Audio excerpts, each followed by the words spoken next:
So it's 2026, a brand new year, and as a Dragon King fan, I'm still getting a lot of questions about the series. Questions like, hold on. Hello?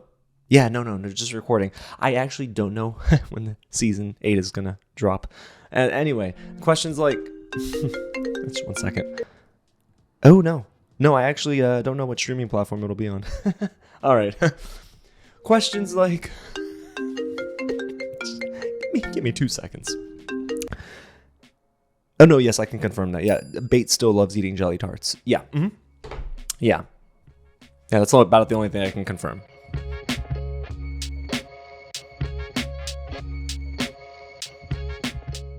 What's going on, you guys? James here with another Dragon King video. That's right, you guys. This year might be the year where we learn truly about the future of the Dragon King. Of course, you guys know what the Dragon King is. It was the Dragon Prince, seasons 1 through 7, created by Ehasz and Justin Richmond, friends of the channel, and starring an awesome cast, some incredible people.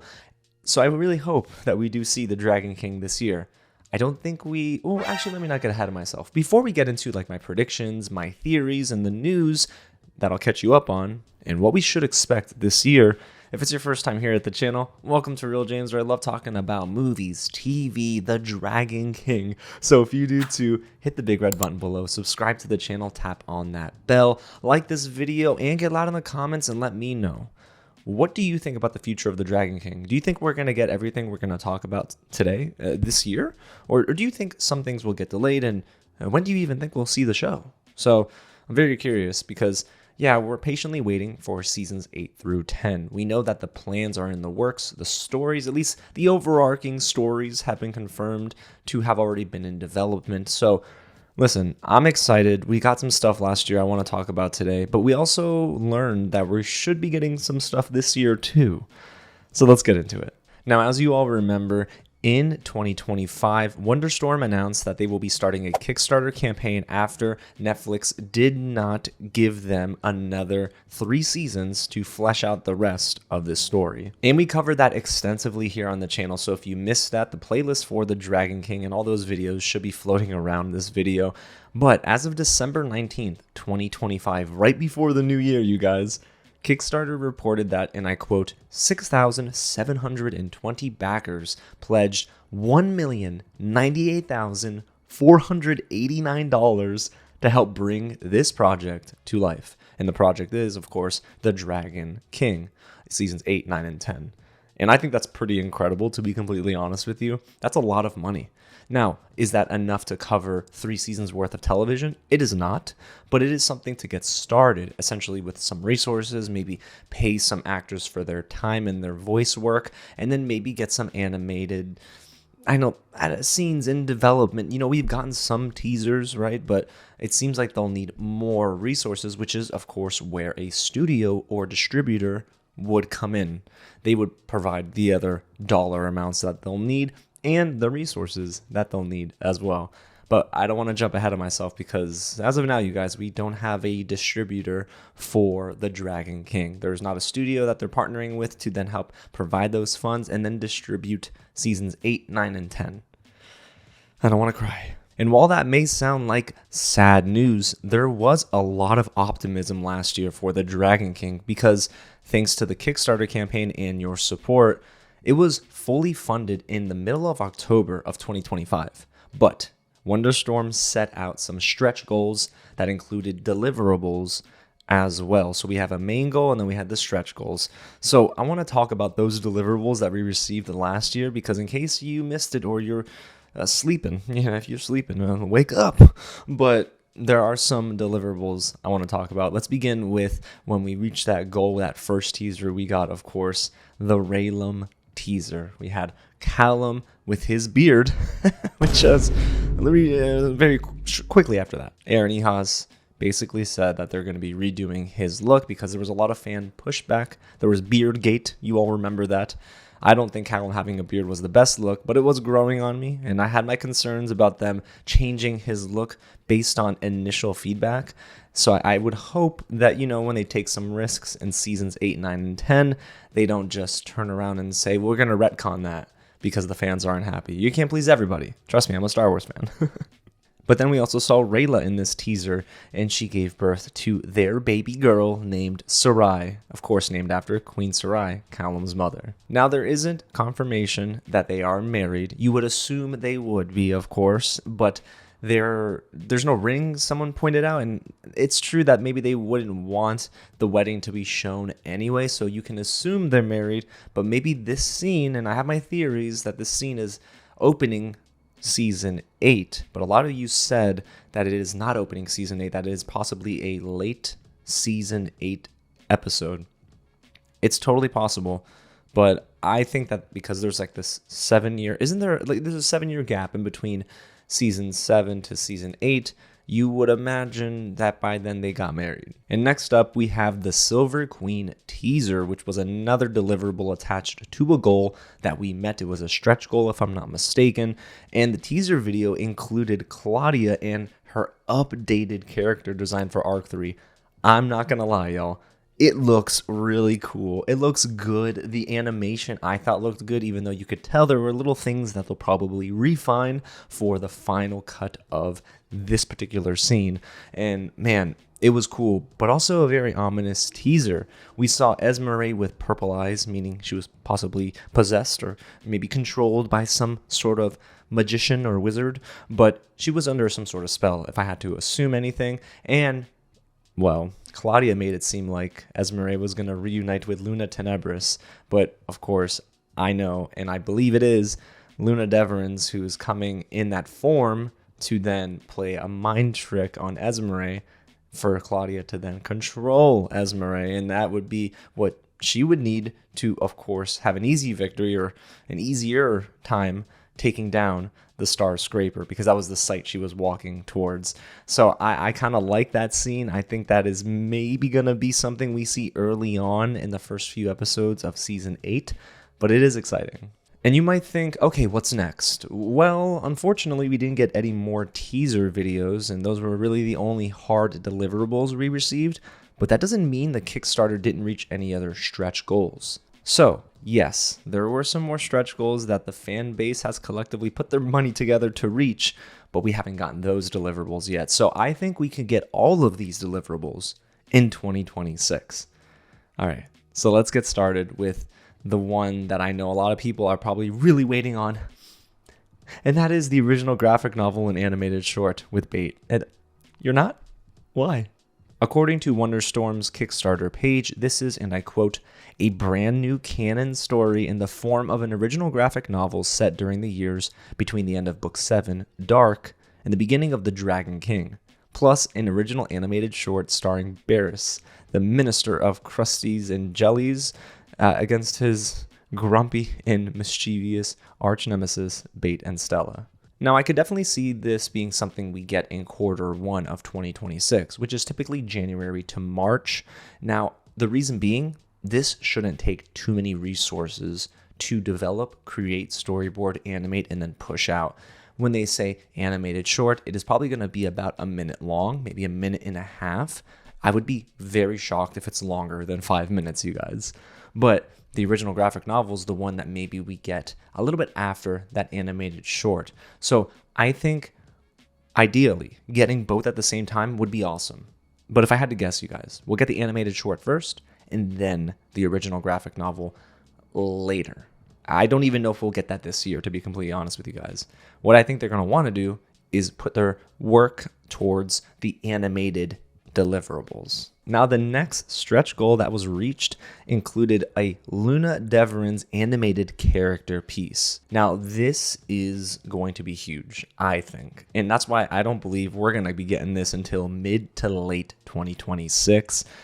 Even though, yes, we got the concept art revealed for Luna Deveran's, and it looked really cool, and we saw some animatics as well, I don't think that they're too far along with this character piece. And that's simply because we have not seen anything when it comes to Luna Deveran's in animated form, but we did have a line reading for Luna Deveran's released by actor Liam O'Brien. It reveals a bit of Luna Deveran's motivations and how much he thinks Aaravos is a fool.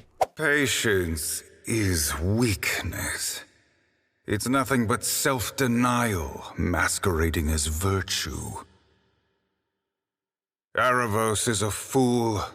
And another reason why I don't think we'll get this animated character piece until later this year is because Wonderstorm essentially hints towards that. According to the studio and on the Kickstarter page, and I quote, Luna Deverin's full reveal. This is an all-new character voiced by Liam O'Brien, and we have done a unique character exploration. We will bring this stunning monologue to life as a fully animated character piece set during the Dragon King, the contents of which will help set the scene for things to come. And I think that monologue they're referring to is what we had heard that was released on social, and we talked about it here on the channel as well. But yeah, I would say that because this is a full reveal, because this is the very first time we see Luna Deverin's in animated form, and if it's going to help set the scene for things to come, this could be what I would consider table dressing for Arc 3. And let me tell y'all something. That doesn't come in the form of 30 seconds, 15 seconds. This is going to have to probably be like a 2.5 minute character piece, or maybe 2 minutes, because I don't think we're only getting the monologue. I think they're going to add things to this. That's my guess, and it's something that I hope we get to see. But that's not all, ladies and gentlemen. We might be getting more this year as well, like a new Tales of Xadia tabletop RPG tale that's coming because you reached another stretch goal late in this Kickstarter's campaign, which was cool. I don't play Tales of Xadia. I know a lot of you probably do who follow the show, but this is going to be something that actually adds to the lore. This tale, it's going to just include more Luna Deverins. According to the Kickstarter page, and I quote, this will be a completely new adventure and canon story that helps usher this character into the Dragon King universe. Now, I'm a little concerned about that, to be completely honest, because while I don't believe the creators are saying, hey, you need to play this to understand the character when we drop Season 8, I do think that it opens up room for concern if you don't play this tabletop RPG game. And that's because in the past, there were certain things in the Dragon Prince in Arcs 1 and 2 where I didn't read the graphic novel associated with this scene, and everyone was saying, but James, you should have known that. It was in the graphic novel. Well, I didn't know that because I didn't read it. So I would be really curious to see if maybe the creators clear this up, and if this tale is something that is exclusive to the game, or is it something that you really, really need? And it sounds like you really need to understand for the show. And I don't necessarily know if that's good to sort of alienate the different sections of the fan base, but if you don't play the game, that's a good chance that you might be lost. The next deliverable that we could very possibly get this year is also a live play one-shot. Now, if you're not a backer of the Kickstarter campaign, if you didn't give money or weren't able to give money, the video is going to be released exclusively to backers, and it is apparently, and I quote, a live play one-shot session starring cast members from the Dragon King. This will be streamed live as well as recorded for all backers. Now, because it is being streamed live and recorded, of course, all the backers will get it first, but I think that it'll eventually be on demand on the Dragon Prince's YouTube channel. Okay, so now that we've sort of set the stage for everything that we reached in terms of deliverables and what we could be getting this year, there was one stretch goal that was added during the final days of the campaign that wasn't reached. And I don't even know if it was the final days. It might have been like the final day of the campaign, the Dragon King Codex, which sounds really cool. It was going to be, and I quote, a 50-page digital tome brimming with stunning original artwork, revelatory story beats, that word almost tripped me up, and detailed character profiles. Essentially, it was a digital encyclopedia for the Dragon King in the universe, and it was going to include things that maybe adds to the lore. Now, does this mean we'll never get this digital codex? I don't think that's the case, but what I think it does mean is that because they didn't get to the dollar amount for this stretch goal, they're most likely not going to be releasing this until we absolutely get Seasons 8, 9, and 10 picked up by a distributor. Then they'll work on this, and I believe, if I had to guess, they'll be working on this in both hardcover and digital formats, and which would be really cool. They should do that.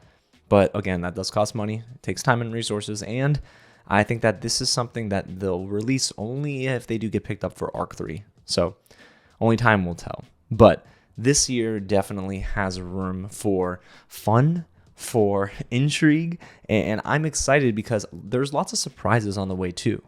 Now, do we get all those surprises this year? No, but there are two things that I think we absolutely need to get confirmed this year.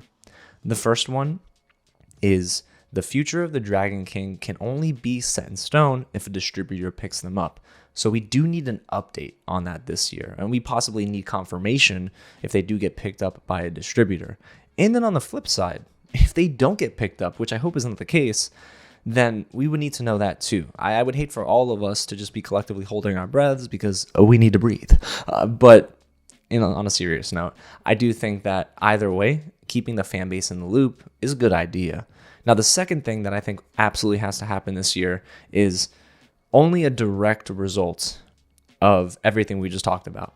I think we need to get those animated deliverables this year. And the reason I say that is because I don't know if we necessarily get a release date or release window announced this year. I think we can very likely get a distributor announcement this year.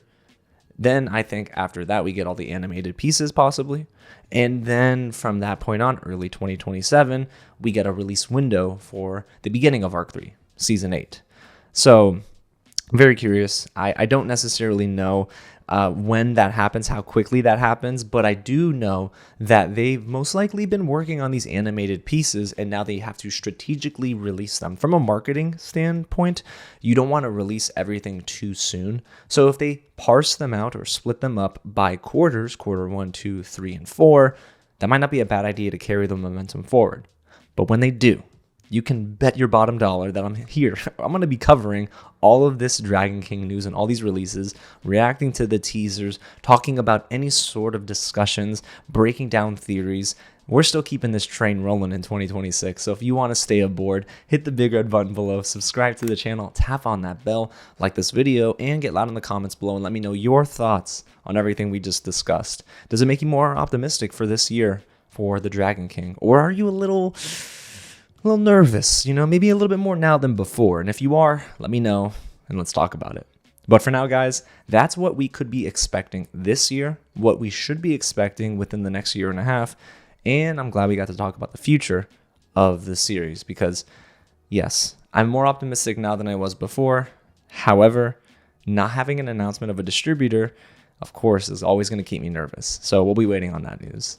Alrighty, y'all. Well, that's all I got for the Dragon King. All my phones are ringing. These aren't even phones. This is the phone. This is not a phone. Alrighty, y'all. Well, again, thanks so much for watching. God bless you guys. And I'll catch you at the next screening.